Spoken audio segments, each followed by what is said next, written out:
Sim, agora foi. Agora foi. Tá. Então, bom, primeiro peço desculpas pelos problemas técnicos, tá? Meu nome é Sandro Ruiz, eu sou do doutorado em música da Unirio, estou no primeiro ano, entrei agora. A minha linha é documentação, a minha orientadora é a Maia Lemos, é bom eu apresento falar disso, né? O título do meu trabalho é Música e Direitos Autorais no Brasil no início do século XX, autores, repertório e a indústria fonográfica e editorial. Coloquei aqui para ilustrar. Esse é um disco da primeira leva dos discos feitos no Brasil, né, da Zonofone. Foi o primeiro selo que começou a ser lançado aqui entre 1902 e 1904. Foi gravado no Brasil e pensado na Alemanha. Vou falar um pouco disso ao longo da apresentação. Introdução. A música popular urbana no Brasil sofreu profundas modificações no período de transição entre os séculos XIX e XX. Eu acho interessante definir esse recorte de música popular urbana no Brasil. Eu estou falando da música dos centros urbanos, da música do Rio de Janeiro, das áreas urbanas do Rio de Janeiro, São Paulo, Porto Alegre. Isso porque a gente deve considerar que o Brasil é imenso, que tem uma diversidade muito grande, né? Então é comum a gente falar, se referir à música carioca como a música do Brasil, né? Então eu queria enfatizar que eu estou me referindo à música popular urbana dos centros urbanos, especialmente da capital, na época, do Rio de Janeiro, que era onde centralizava muitos acontecimentos. Nessa época, nesses centros urbanos, foi uma época de transição, certamente, aliás, do Brasil em geral, né? Da política do Brasil. Teve a libertação dos escravos em 88, a República em 89, teve muitos avanços tecnológicos no mundo, né? E eu acho que refletindo essas mudanças no mundo, a música urbana sofreu profundas modificações. Então, por exemplo, os gêneros que eram predominantes assim, ao longo do século XVIII, XIX, modinha de lundus, né? Cancioneta entra no Brasil no século XIX, mas esses gêneros predominantes até então, até o século XIX, eles entram pelo início do século XX, e eles vão caindo em desuso rapidamente. Nos primeiros anos do século XX, a gente vai vendo uma queda assim, de frequência de aparecimento em disco, e em registro também de direitos autorais, né? Além disso, tem uma que pode chamar assim, eu chamo de consolidação de uma linguagem do choro. Ele vai se consolidando. O choro, é claro, ele começa a partir das 500 danças europeias no Brasil, meados do século XIX, e ele vai se transformando num sistema cultural complexo, como eu costumo chamar, né? Não apenas um gênero, um sistema de gênero, mas uma linguagem, né? Tem toda uma cultura relacionada ao choro, assim como o samba também. Isso vai se consolidando ao longo desse período, essa virada de século. Nas primeiras épocas do século XX, a gente vai vendo isso se estruturar mais, né? Até e continua mais para frente, né? Surgem também os gêneros como machiste, samba, as marchas carnavalescas, aliás, as músicas de carnaval também. Carnaval é uma coisa mais do século, enfim, que muda a configuração no século XX. Evidentemente, vem de antes do intrudo, mas essas festas de rua, incluindo uma classe popular, elas são mais permitidas ao longo do século XX. Isso muda muito a configuração da música. Então, um momento de transição da música. Ao mesmo tempo que que ocorriam essas mudanças, né, rápidas mudanças no cenário musical, houve um crescente avanço da indústria da música. Indústria da música. Nessa época, a gente entende editoras de partituras e as empresas fonográficas, né? Editoras de partitura também, elas se floresceram, né? Pelo meado do século XIX, claro que tem antecedentes, assim, quando começou a edição no Brasil, mas meados do século XIX elas vai se florescendo, a gente pode falar dessa forma, as empresas fonográficas, que começa com o cilindro, em 1897, aparentemente, você começa a importação de cilindros, para o Brasil, com finalidade comercial. O cilindro fonográfico, talvez alguém da plateia não saiba, é uma antecessor do disco, não sei se todo mundo conhece, mas isso caiu nem caiu em desuso tão rapidamente, mas eles não chegaram muito ao nosso tempo, então a gente não tem muito como falar, como quantificar a importância dos cilindros nessa época. Parece que teve uma importância razoavelmente grande, mas a gente não consegue acessar por falta de documentação e falta do cilindro, não chegou praticamente nenhum no dia de hoje no Brasil. O disco começa a ser gravado no Brasil em 1902 pela Casa Edison. Para ilustrar aqui do lado, tem uma partitura de uma música do Ernesto Nazaré, da Vieira Machado Editores. Bom, eu optei por não, eu estou no meu primeiro ano de doutorado, não apresentar uma revisão da literatura e apenas dizer as ideias predominantes, que são os seguintes, né? São ideias predominantes da literatura musical, que no período estudado, claro, no período de transição, o grau de profissionalização dos músicos populares era baixo, e que a indústria da música era incipiente.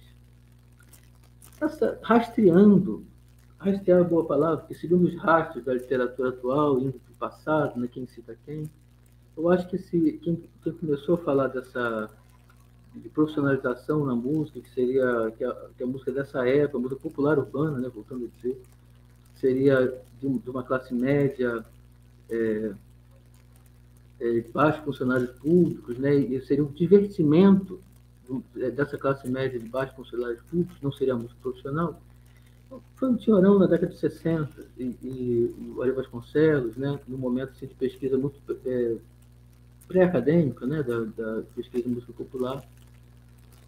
Eu acho que nasce ali essas ideias e realmente isso é citado até hoje como dessa forma, né, e muito baseado no livro de análise, aliás, análise apenas do Tinhorão, né, análise apenas do livro Choro do Alexandre Pinto.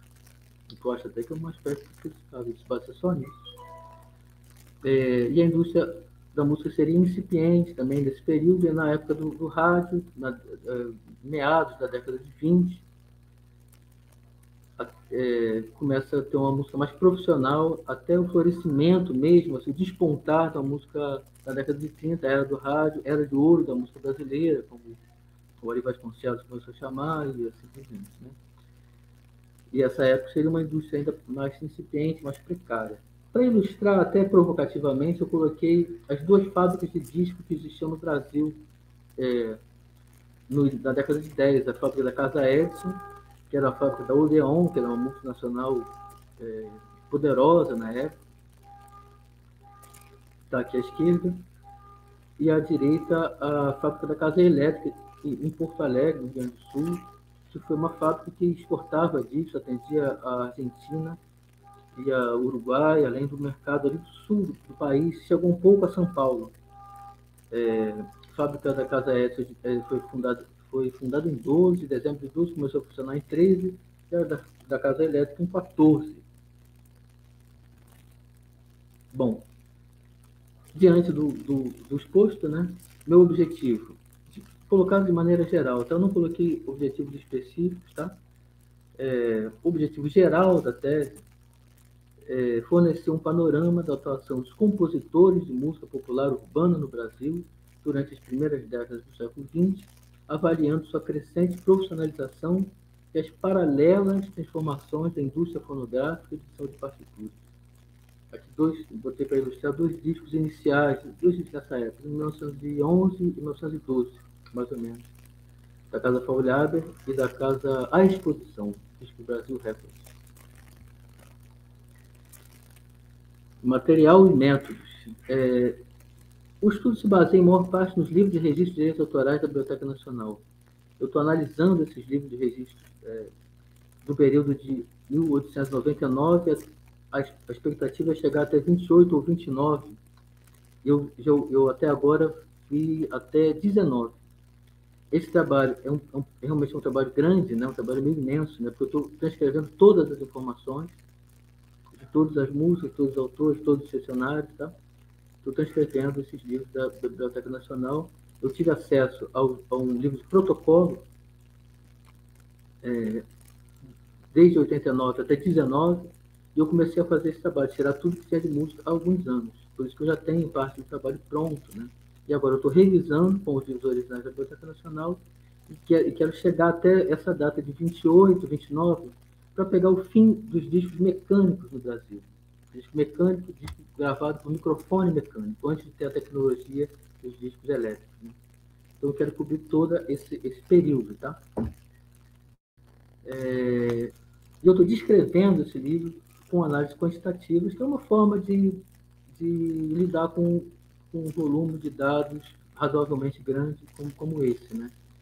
Então, eu estou fazendo alguns parâmetros que eu estou analisando, estão descritos aqui: número de autores que registraram música, número de músicas registradas, número de cessionários, número de músicas cedidas a cada cessionário, número de cada gênero musical registrado, e a variação temporal disso, né? Ao longo desse período, como isso se transforma, né? Essa aqui e vários outros cruzamentos também desses dados.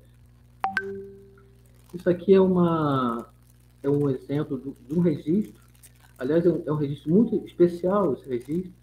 Eu vou, não sei se está bem legível, eu vou dar uma lida aqui. Registro requerido pela autora, Dona Francisca Gonzaga, brasileira, compositora, residente nesta capital, e aí a Fazenda, etc. e tal. Canção brasileira, música de Francisca Gonzaga, edição para piano, canto. Em 4, é aquela folha de prova assim, de partitura, né? Com 4 chapas de música, 4 páginas de partitura e uma capa, né? Publicado em 1911 pela Buchmann Guimarães, do Rio de Janeiro.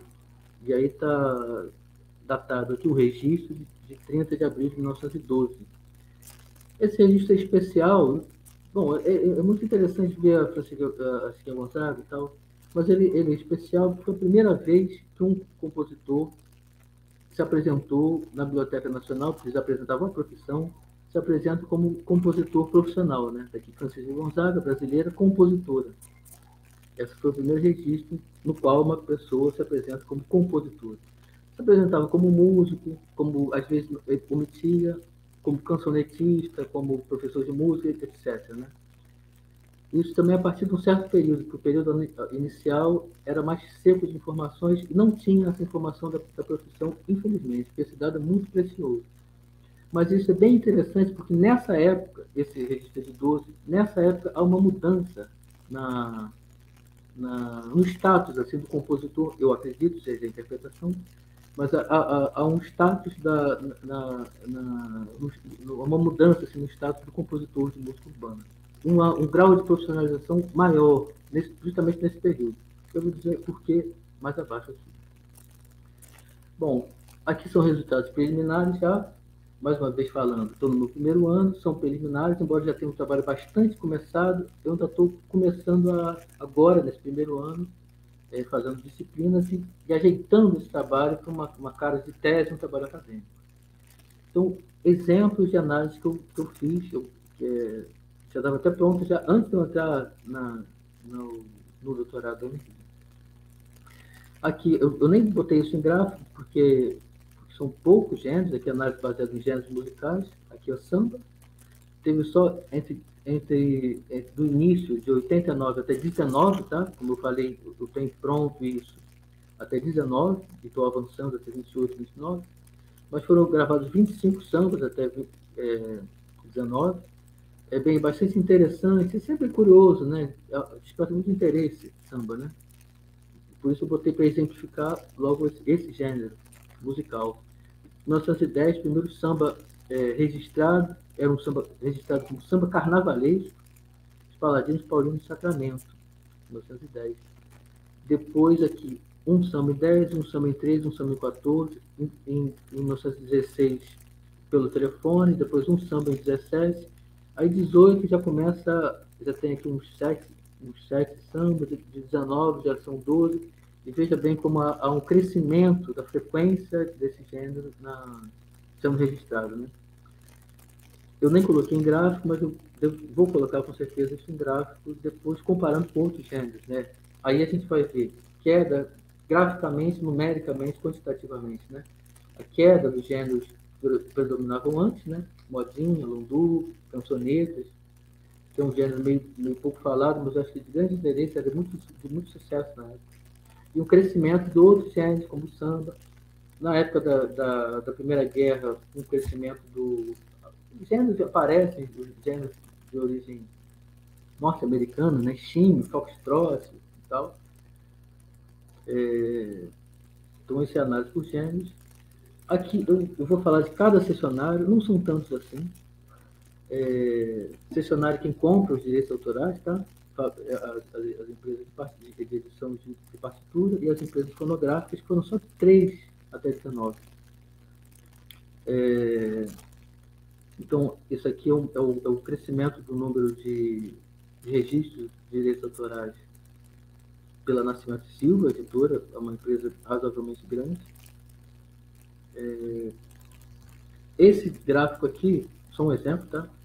Esse gráfico aqui, essa análise aqui do número de músicas registradas por ano, número de música total, é um número aproximado, tá? Pela forma como eu extraí os números do meu catálogo, né, das minhas transcrições, é um número aproximado, tá? Mas aqui está indo de 1899 até 1919. Esse gráfico eu acho extremamente interessante. Realmente é um resultado que eu observei e fiquei muito, assim, muito empolgado quando eu encontrei. Porque há essa explosão aqui de registros por volta a partir de 11, 12. Isso aqui é o resultado, claramente, da competição entre as gravadoras de música.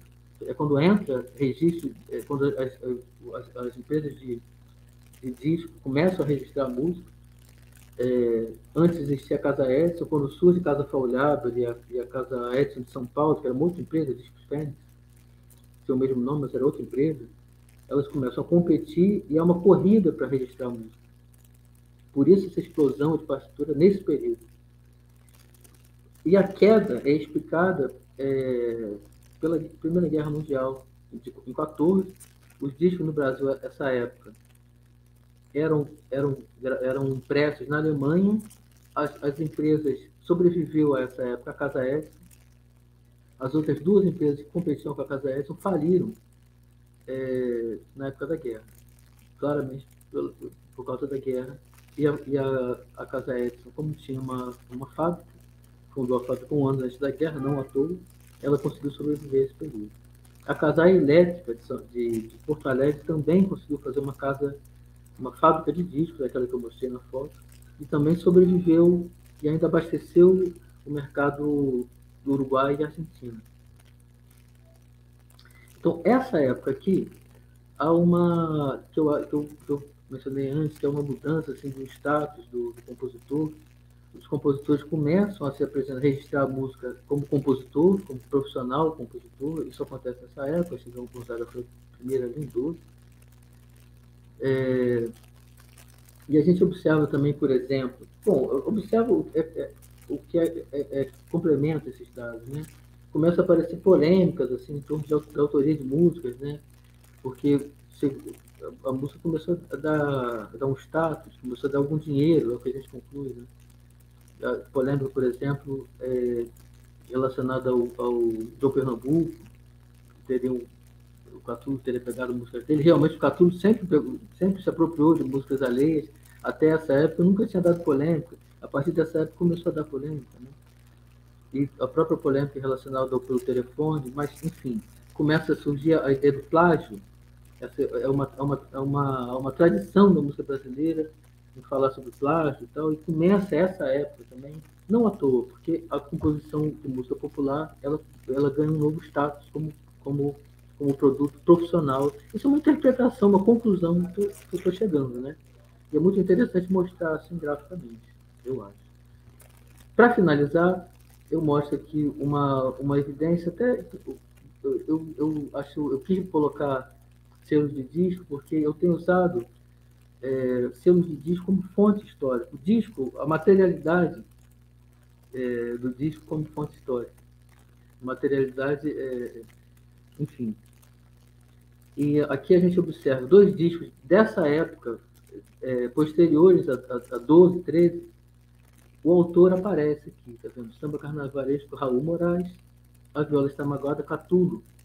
Mas isso começa a acontecer depois dessa época também. Antes dessa época, a partir da competição entre gravadores, a partir dessa época de 1911, 12, 13, o compositor começa a ter visibilidade, inclusive nos selos de disco, inclusive no jornal, nessas polêmicas de autoria e tudo, mas inclusive nos selos de disco, tá?